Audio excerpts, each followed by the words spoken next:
Gracias. Bueno, buenos días. El día de hoy vamos a ver imagen en el abdomen postquirúrgico. Ok, dentro del contenido que vamos a estar abarcando, vamos a ver un poquito de anatomía y generalidades. Vamos a ver la técnica de Billroth 1 y 2, el bypass Ruxin-Ye, algunas técnicas de cirugía bariátrica, procedimiento de Whipple, el procedimiento opuesto y Hartmann, y algunas de sus complicaciones respectivamente. Empezando un poquito con la anatomía, no sé si algún compañero R1 me pueda ayudar con la anatomía. Buenos días. Pues estamos viendo dos esquemas para el intestino proximal. Vemos estómago, en donde está reflejado el lobo izquierdo para el estómago. Vemos el esófago, miocardio esofágica y ahora sí la forma de la potencia del estómago con un fondo hacia la región superior, un cuerpo, un antropilórico y un píloro. Además de que contamos con una concavidad superior para la curvatura menor y una convexidad inferior para la curvatura mayor, de donde cuelga el momento mayor. Una vez que termina el estómago, después del píloro, tenemos al duodeno, el cual tiene 4 porciones, primera, segunda, tercera y cuarta, o superior, descendente, transversa y ascendente, como lo quieren decir. A partir de la segunda porción del duodeno, a la altura de la ámpula de Vater o la desembocadura del conducto común pancreático, termina el intestino proximal y comienza, el intestino medio. Luego también podemos tomar el ángulo de Trex, pero son 2 divisiones. Y bueno, ¿qué más podemos decir aquí? ¿Qué más nos interesa? Ok, después del duodeno tenemos yeyun del intestino delgado, que es yeyun Eilers, o sea, 6 metros más o menos, en donde por embriología, cuando regresa de los 270 grados de giro contra las manecillas del reloj, el intestino medio, localizamos yeyun en la esquina superior izquierda, o cuadrante superior izquierdo del abdomen, y el ilion al inferior derecho, que termina en el ciego, en la unión ileocecal del ciego hacia inferior, cuelga el apéndice, donde está la confluencia de las tenias. Y bueno, superior al ciego tenemos el colon ascendente, ángulo hepático, o derecho del colon, al colon transverso, ángulo esplénico, que bueno, aquí los 2 tercios proximales termina el colon medio, el intestino medio, perdón, ángulo esplénico del colon, o con ángulo cólico izquierdo, colon descendente, sigmoides, y recto y canal hasta la. Ok, muy bien, muchas gracias. Bueno, como ya lo mencionó Gerardo, el aparato digestivo tiene como función la digestión y la absorción de nutrientes.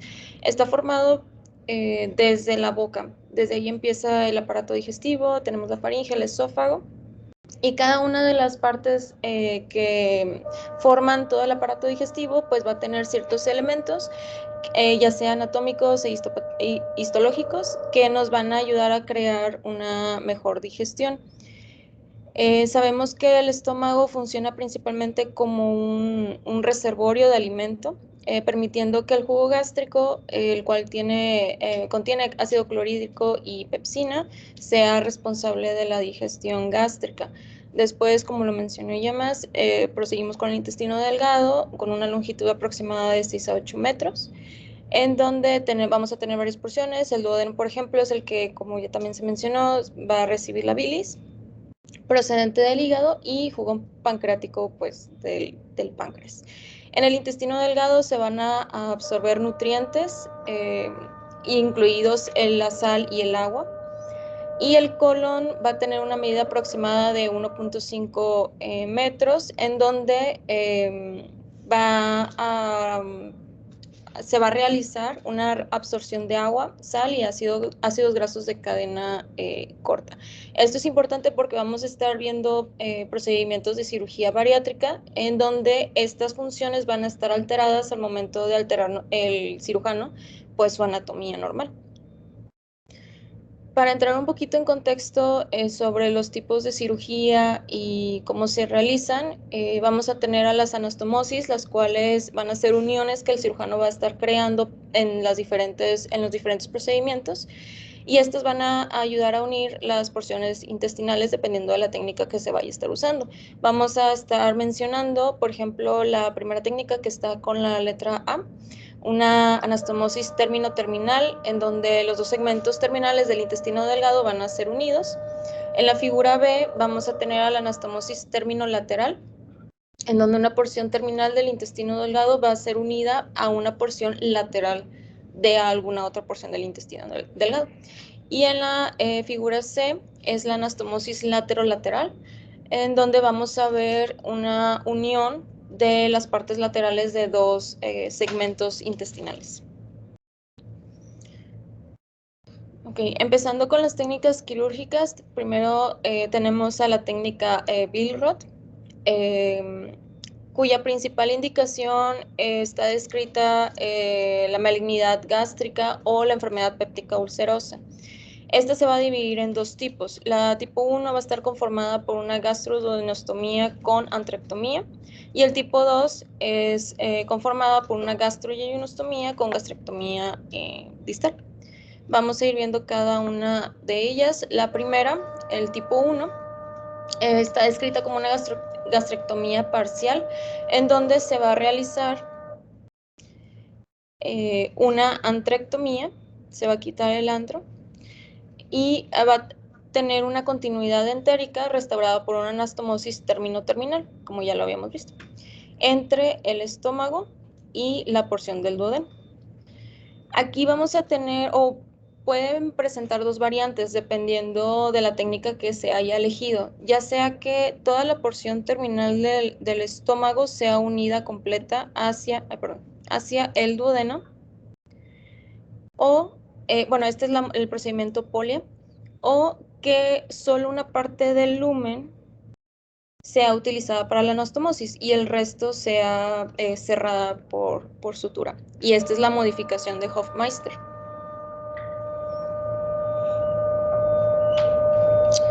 Bueno, hay diferentes técnicas de imagen que podemos utilizar para la evaluación de todos los procedimientos quirúrgicos. Aquí, por ejemplo, en la técnica de Billroth, en el estado postoperatorio inmediato se puede recomendar usar la fluoroscopía con medio de contraste hidrosoluble. Y en evaluaciones ya más consecuentes se puede utilizar ya sea el bario si se decide por una fluoroscopía, o tomografías ya sea con un contraste o con doble contraste, dependiendo de la situación del paciente o lo que queramos ver. En estos ejemplos tenemos dos imágenes, son del mismo paciente. La primera es una tomografía en corte axial, la segunda es un corte coronal, en un paciente de 74 años con antecedente de un procedimiento Billroth tipo 1 y vagotomía por enfermedad péptica ulcerosa. Aquí, por ejemplo, podemos ver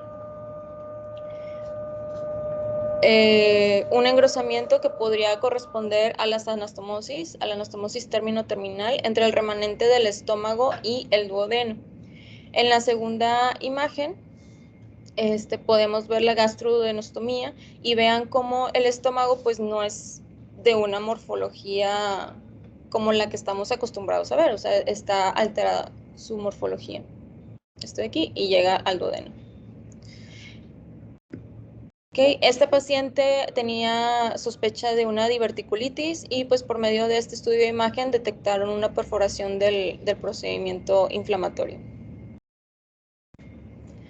La técnica Billroth 2, la cual es una gastroyeyunostomía con gastrectomía distal, es una anastomosis en donde el estómago, bueno, la morfología normal del estómago se altera, el remanente y el yeyuno son unidos mediante una anastomosis, y podemos ver cómo el estómago está unido aquí al yeyuno en una anastomosis que podría considerarse como el lateral.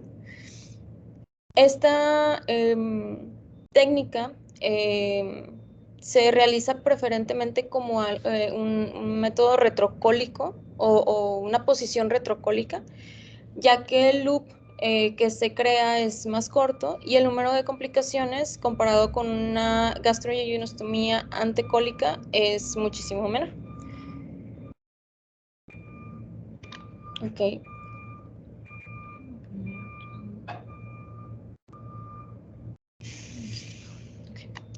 Bueno, en la izquierda vemos en estos ejemplos una técnica con fluoroscopía en un paciente con antecedente de Billroth 2, en donde podemos ver aquí el estómago, el cual está unido directamente al intestino delgado, y posteriormente, al momento de estar siguiendo el medio de contraste, pues podemos ver que aquí hay una obstrucción, en donde el paciente pues sí presentaba una obstrucción debido a un fitobesoar, pero vaya, el objetivo de esta imagen es describir o mostrar, mejor dicho, la unión entre el estómago y el intestino delgado.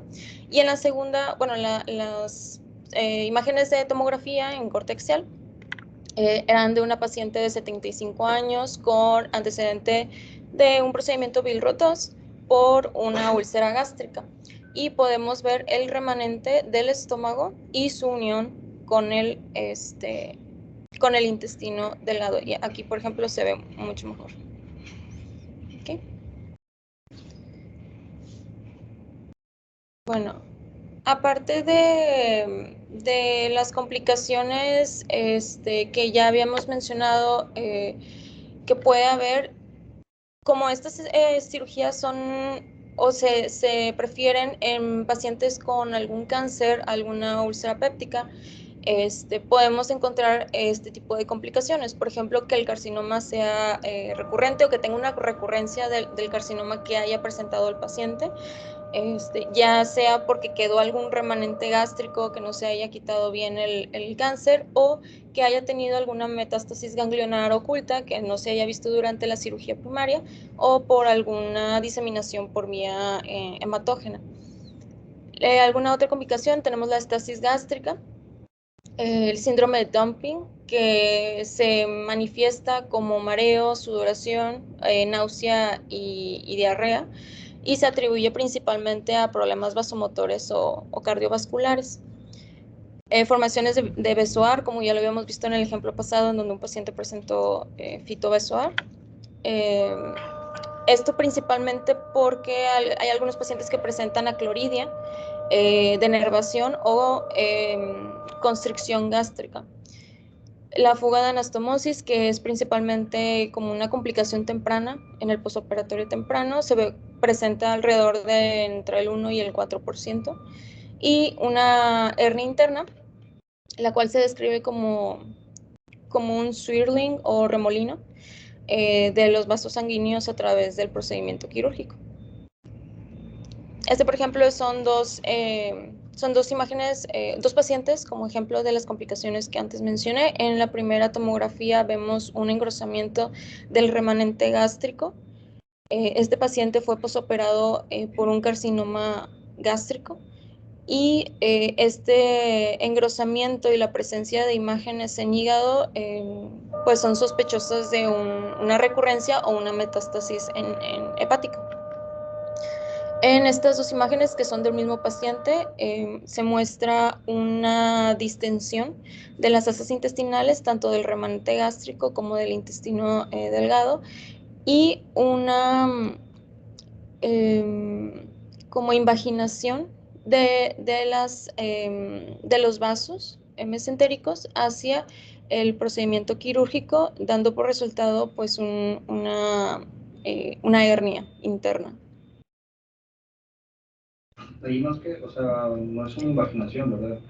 Sino es una desviación de los vasos hacia el sitio donde se está herniando todo el contenido. ¿Alguien tiene un apuntador? Siempre que vean esta imagen, siempre que vean una imagen así como esta, donde vean asas de intestino conglomeradas y que parecieran que están dentro de una bolsa, ¿se fijan cómo se ve como una línea hiperdensa? Pues imagínense ustedes, se agarraran literal, si van a comprar tripas y las meten en una bolsa, se ve exactamente igual, o sea, se ve la parte externa, que es la capa, una de las capas peritoneales, o una de las capas del mesenterio, o de cualquier sitio por donde se está herniando, pero hay una capita que lo está sosteniendo, y entonces se quedan dentro, como si estuvieran dentro de una bolsa. Eso es bien característico de las hernias internas, ¿sí? Porque están cubiertas a veces en ocasiones de una capa de peritoneo, ¿sí? O de una de las dos capas del a cementerio, donde hubo un defecto que obviamente ellos manipularon y se empieza a herniar el contenido y se ve el límite que tiene muy redondeado, porque es como si estuvieras metiendo todo dentro de una bolsa y que tuviera un cuello estrecho. Por eso se ve esta forma que están viendo aquí, ¿no? Y aquí pues, los vasos están yendo hacia allá, ¿no? Supongo que este corte de aquí, pues más o menos por aquí. Sí. Y por eso se ve esa forma de como si estuvieran dentro de una bolsa, para que cuando lo vean sospechen eso. También sucede, por ejemplo, cuando hay irritación peritoneal crónica, a veces las haces también toman esa configuración y se les forma una capa de fibrina, sobre todo en pacientes con diálisis peritoneal, y van a ver ese signo así como una bolsita que lo está conteniendo las haces. Entonces, eso nunca es normal dentro del abdomen, para que sospechen de que algo anormal hay ahí. O sea, eso no puede ser normal. Ok, gracias.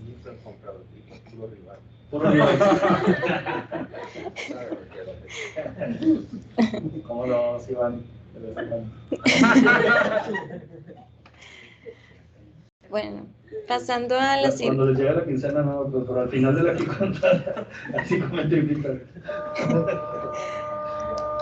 Pasando a la cirugía bariátrica, la cual ha estado ganando popularidad en los últimos años, podemos encontrar varias técnicas, ya sea que se prefiera por un método restrictivo, en donde tenemos como ejemplo a la banda gástrica ajustable y la gastroplastia vertical. Procedimientos mal absortivos, en donde tenemos al bypass yeyuno ilial, el cual ha estado perdiendo uso o ya no se usa tanto por las complicaciones que pueda presentar, y la derivación biliopancreática. Y pues los procedimientos mixtos, en donde tenemos al bypass Roux-en-Y. Bueno, comenzando con la banda gástrica ajustable, es un procedimiento en donde se va a colocar una banda de silicón con se le escribe como cuff o brazalete, alrededor del fondo gástrico a una altura de entre 2 a 3 centímetros por debajo de la unión gastroesofágica. Este brazalete va a ser ajustable mediante un puerto subcutáneo, en donde se le va a poder estar inyectando líquido o retirando líquido dependiendo de qué tan ajustado se quiera el brazalete en el estómago.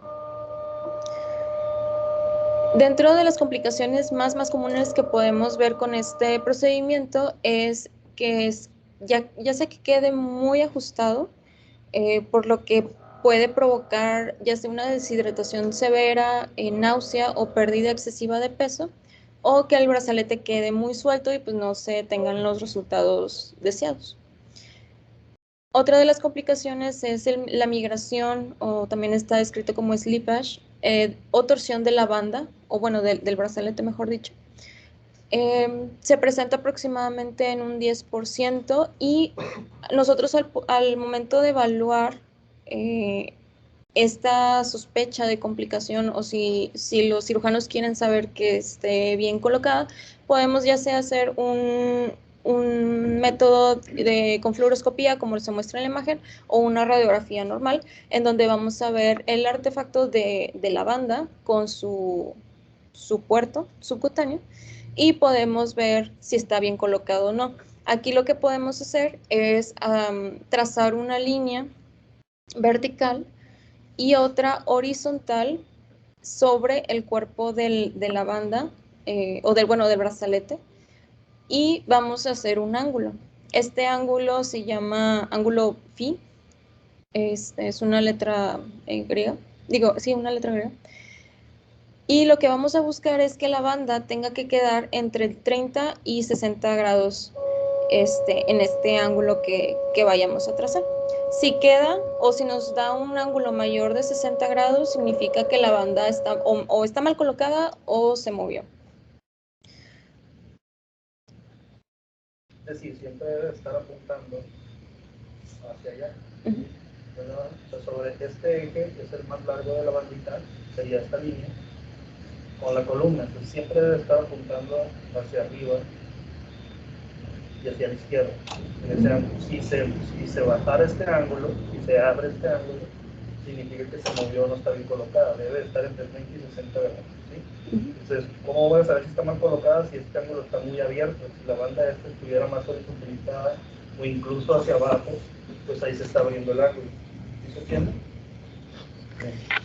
De hecho, este es un paciente, se me olvidó mencionarlo, es un paciente que presentaba mucho reflujo gastroesofágico, se le tomó una serie de fluoroscopía y esta imagen de aquí es el contraste que se acumuló porque la banda estaba muy apretada, entonces no dejaba pasar el contenido que él se comía. La banda está bien en posición, pero está demasiado apretada.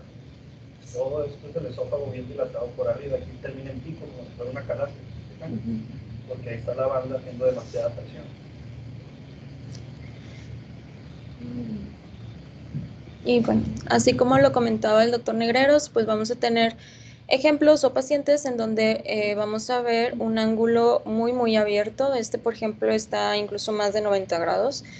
Y pues nos da la sospecha o nos indica que la banda pues está mal colocada. Okay. Entonces la verdad es que está bastante fácilmente explicado. Debería estar hacia arriba. Y un ángulo cerrado, pues todavía Sí, incluso nos da la facilidad de seguir todo su puerto hasta el puerto subcutáneo donde se inyecta el líquido. Okay. Otra de los métodos restrictivos pues es la banda gástrica ya meramente quirúrgica, en donde el 75% del estómago es como removido, dividiéndolo a través de su eje largo. Aquí se remueve la curvatura mayor, el fondo, el cuerpo y la porción proximal del antro, quedando un estómago que puede soportar alrededor de 100 mililitros nada más. Dentro de sus complicaciones, pues es la fuga, la cual es vista en menos del 1%, la constricción y el reflujo gastroesofágico. Me parece que una parte muy importante de lo que tiene la cirugía, que originalmente empezó como una cuestión meramente mecánica, volumétrica, como lo mencionas. Y ahorita sabemos que, bueno, de hecho es un tratamiento, consideramos la obesidad como una enfermedad, es un tratamiento, y la idea de, por ejemplo, en este caso de remover toda esa parte del estómago, pero específicamente el fondo, pues tienen que ver con hormonas que sabemos que tienen, con la grelina y demás que tienen que ver. De hecho, es parte del principio también, por ejemplo, para hacer una alternativa que es la embolización de las bacterias que van al fondo, con la idea de suprimir esas células y finalmente ese feedback hormonal que hay. Pero entonces ese es el razonamiento atrás de esto no nada más es dejar 100 mililitros, sino quitar todas otras de las cosas que tuvimos. Okay. Gracias, doctor. ¿No? ¿Tienen un mensaje? Claro.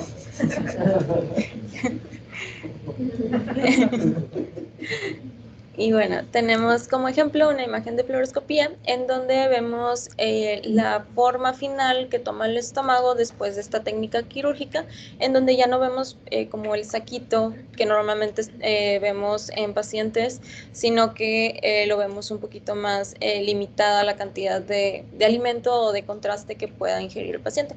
Algunos autores describen esta imagen como forma de banana, que el estómago toma una forma de plátano o de banana.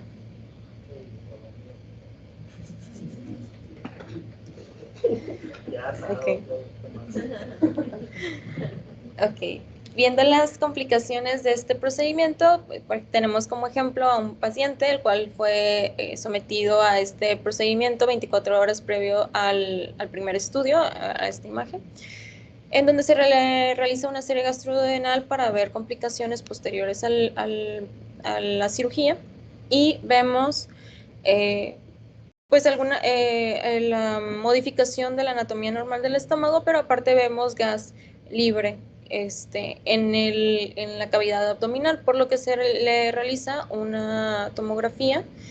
Vemos igual el material quirúrgico, pero vemos también las imágenes o las burbujas de gas, indicándonos que pues tiene que este paciente presentó una fuga de la misma anastomosis que se realizó, y aparte pues también presentó un hematoma subcapsular del vaso de probable origen iatrogénico.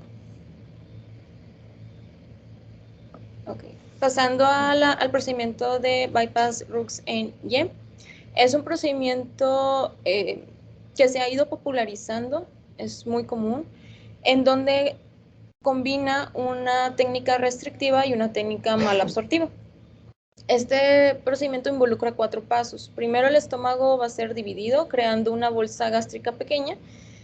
Y en el segundo paso, el yeyuno se divide también distal al ligamento de Treitz, creando un extremo biliopancreático y un extremo Rux. En el tercer paso, el miembro o el extremo Rux es unido al miembro o extremo biliopancreático por una anastomosis lateral, yeyuno-yeyunal. Y al final, el miembro Rux o extremo Rux proximal es traído hacia la bolsa gástrica para formar la anastomosis gastro-yeyunal. Está un poquito confuso, entonces me traje un video para explicarlo un poquito mejor. Solo que...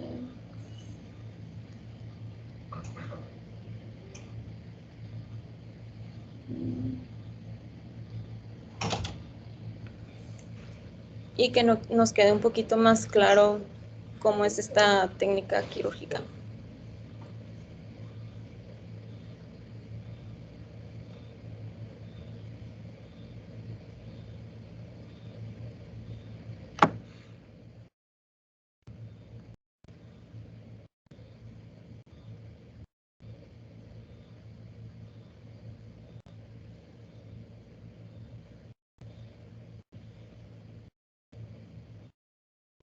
Vemos cómo se van formando los extremos.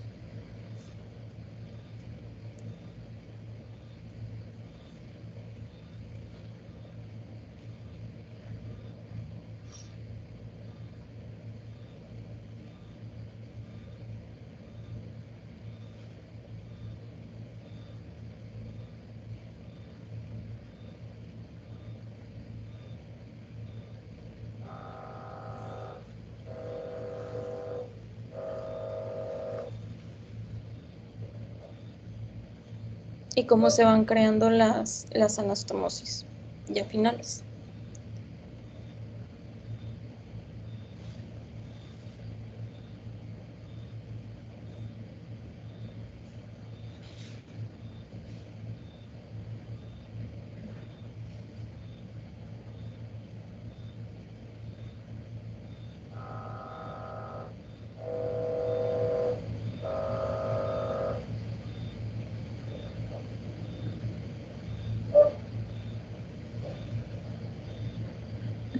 Teniendo un poquito más claro cómo es este procedimiento, podemos ver, por ejemplo, ya en nuestro medio, en los procedimientos de imagen, cómo vamos a encontrar a estos pacientes.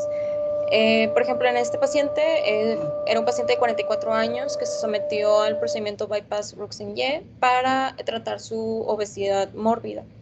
Y en las imágenes podemos ver la alteración en la bolsa gástrica o, bueno, el estómago. En el estómago y cómo van creando las anastomosis. Los materiales quirúrgicos que, por ejemplo, se mostraron en el video, todas las suturas, las podríamos ver como materiales, como un engrosamiento alrededor de la mucosa. No la vamos a ver como metal, pero sí como un engrosamiento que no hay que confundir con alguna otra patología. Este es otro ejemplo de una tomografía postoperatoria inmediata de un paciente con Rux-en-Y, esófago, yeyunostomía. Y, por ejemplo, lo que les mencionaba de las suturas, por ejemplo, aquí el esófago, la parte distal del esófago, se ve como si tuviera un engrosamiento de su mucosa y estos simplemente son las suturas alrededor de él, en donde se unió el esófago con el yeyuno.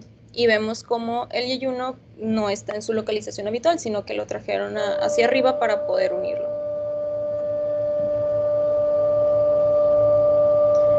Ok, este es un estudio de nuestro centro, en donde pudimos identificar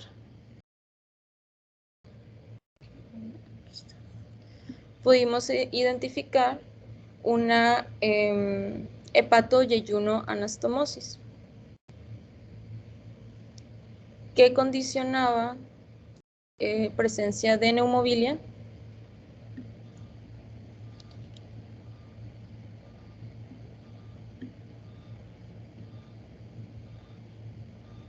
Este es un corte axial, se ve un poquito mejor o más claro en el corte coronal.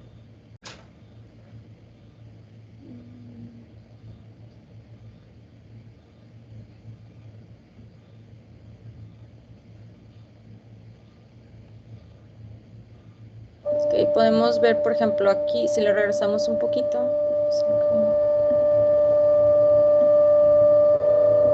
Okay, una porción del intestino delgado, y si lo seguimos, podemos ver cómo se une a nivel aquí. Me tardé un ratillo de verdad, no está tan fácil porque, digo, es el típico paciente que llega de otro lugar, que no sabe qué le hicieron, que trae dolor y que le piden el tal de abdomen, ¿no? Y no, es que me lo mandaron de otro lado, no sé qué hicieron, no sé qué le hicieron, no sabemos qué tiene. Y él traía pues, una colección acá abajo, pues acá derecha, entonces la sospecha era apendicitis, pero la apéndice en realidad se veía completamente normal. Pero se veía neumobilia, se veía dilatación de la vía biliar, y pues la pregunta era ¿por qué tiene eso, no? Entonces hay veces que el asa de la hepatoyeyuno anastomosis pues no va a estar muy dilatada ni nada, entonces tienes que seguirla, que es esta que está aquí, más para arriba, más para atrás, por favor.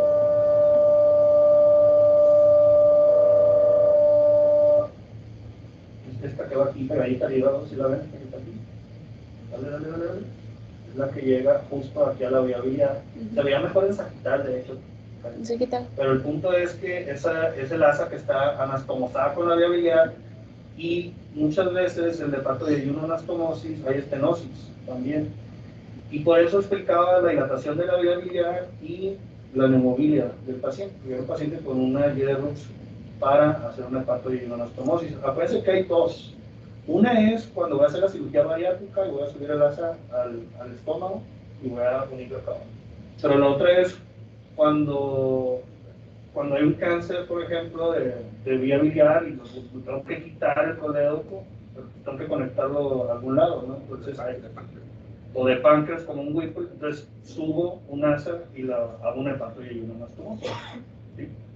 Y se le llama Jeder-Rux también porque pues obviamente el asa va anastomosada en la parte más de abajo, pero la otra que subí pues es la que voy a unir a la vía biliar, que es lo que veíamos ahí en el video.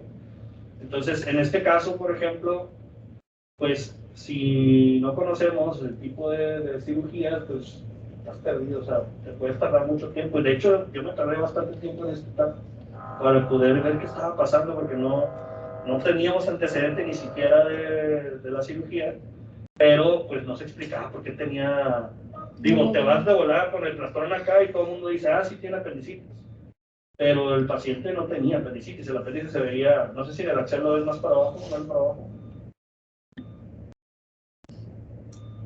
Está el trastorno y el apéndice va a estar por acá atrás.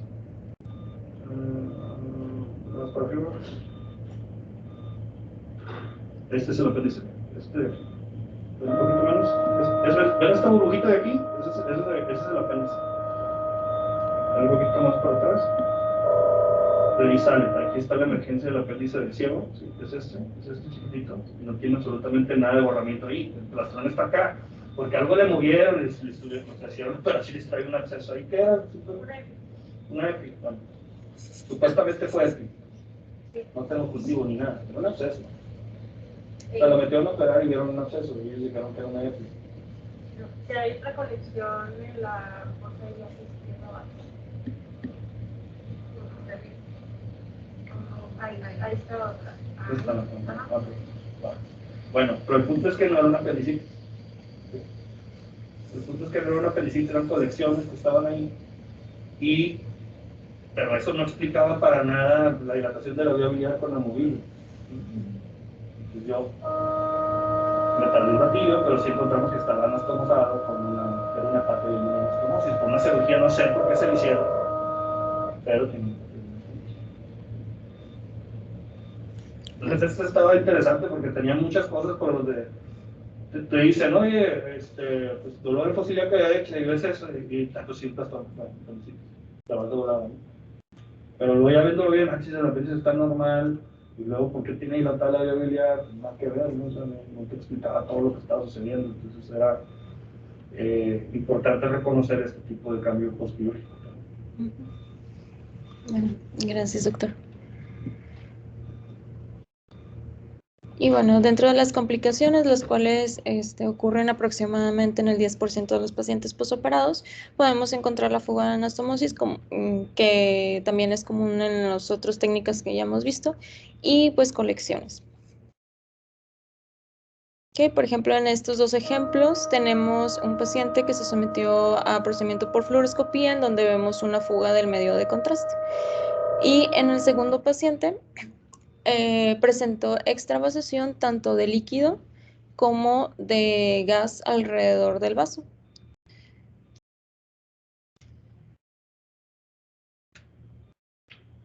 Pasando al procedimiento Whipple, una de sus indicaciones más comunes es el tratamiento de algún cáncer pancreático.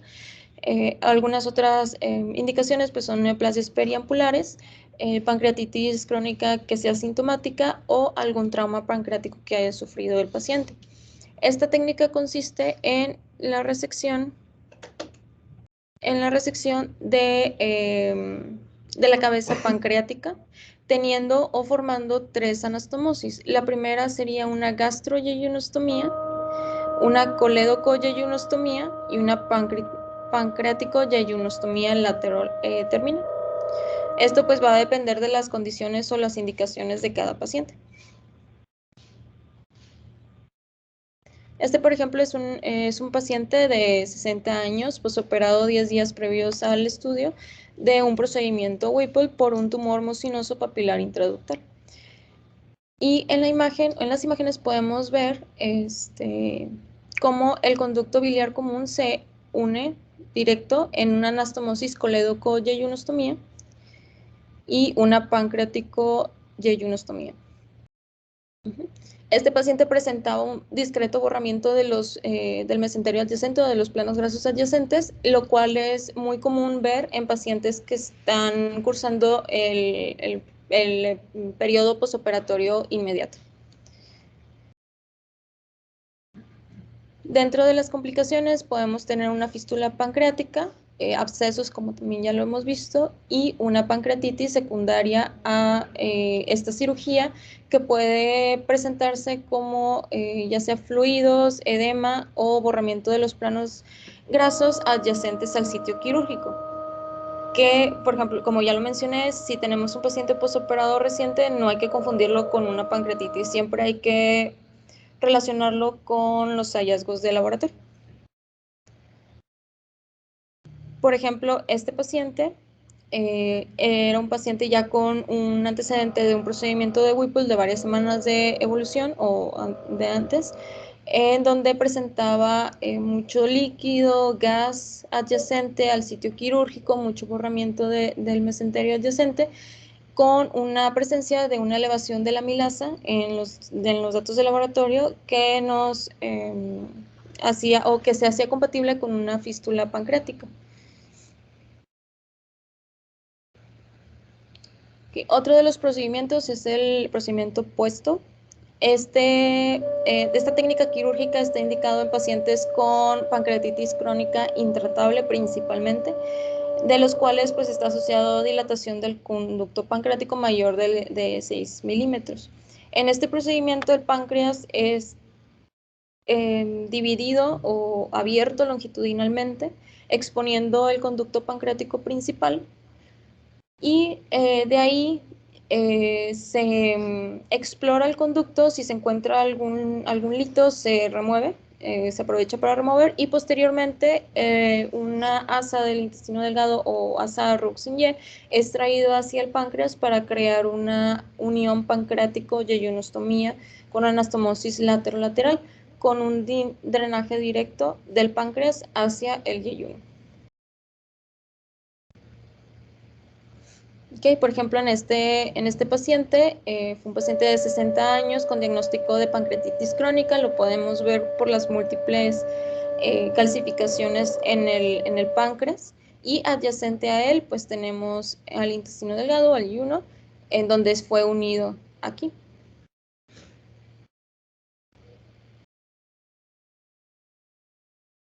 Okay. Dentro de las complicaciones más comunes es la fuga en la anastomosis.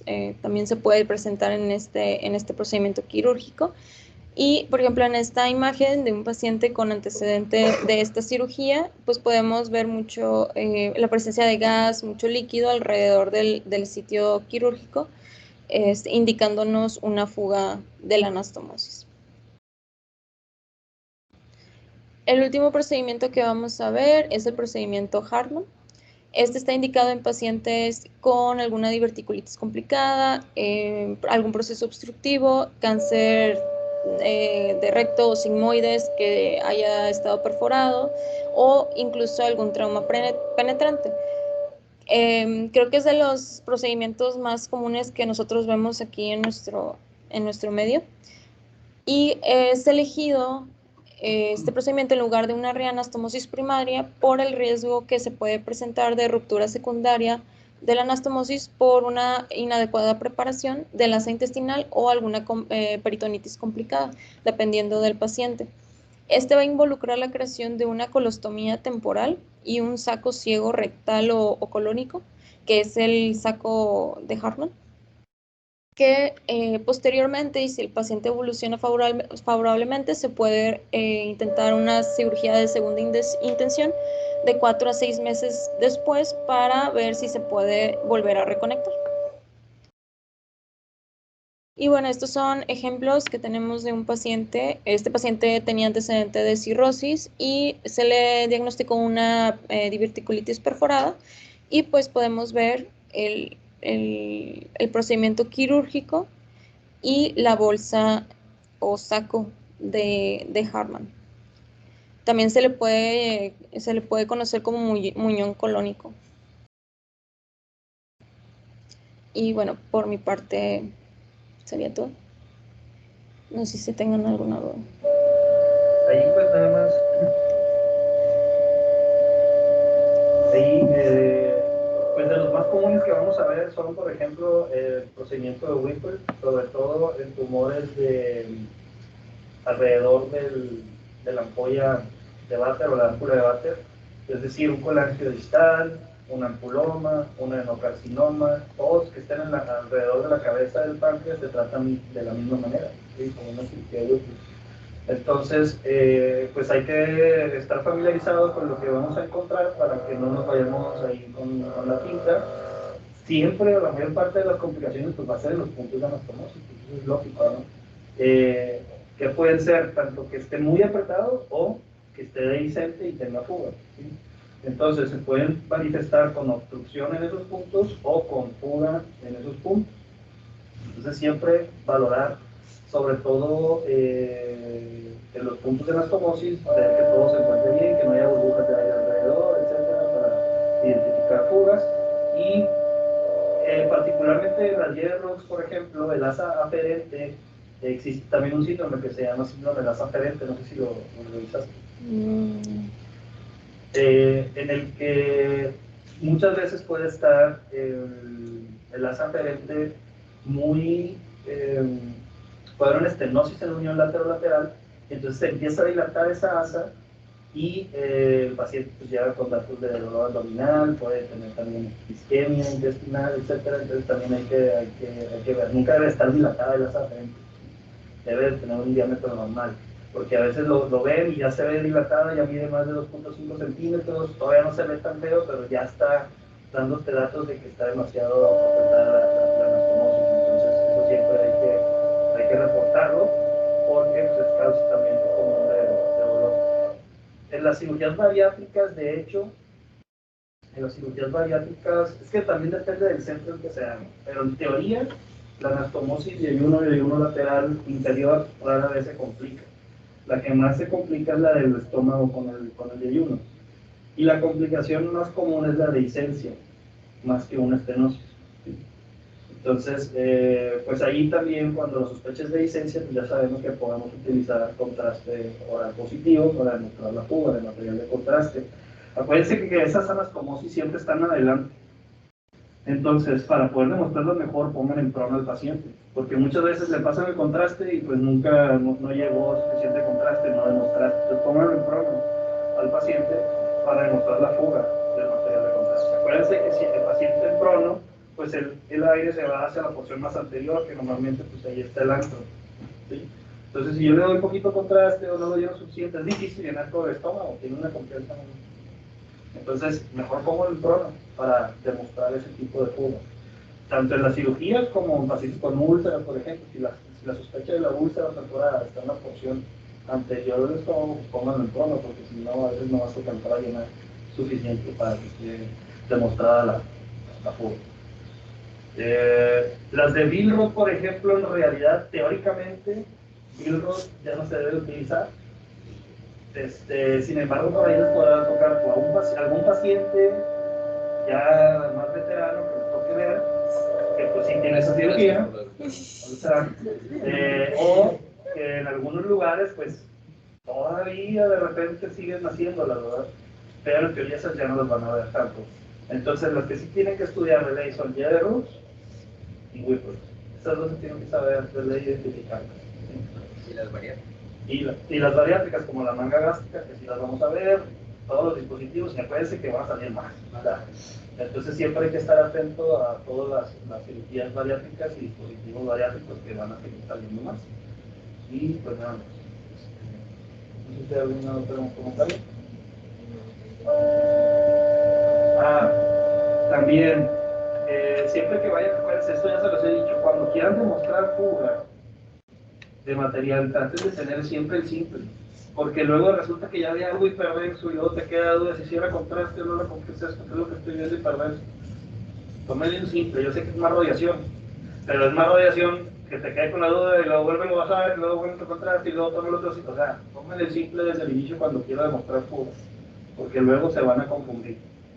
Entonces, y eso es tanto en el TAC dual como en el TAC normal. Porque acuérdense que el TAC dual, aunque yo pueda suprimir el contraste, yo no sé si ya estaba ahí o no. ¿Sí?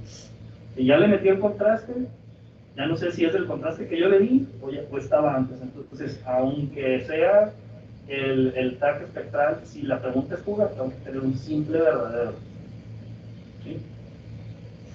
Muy bien.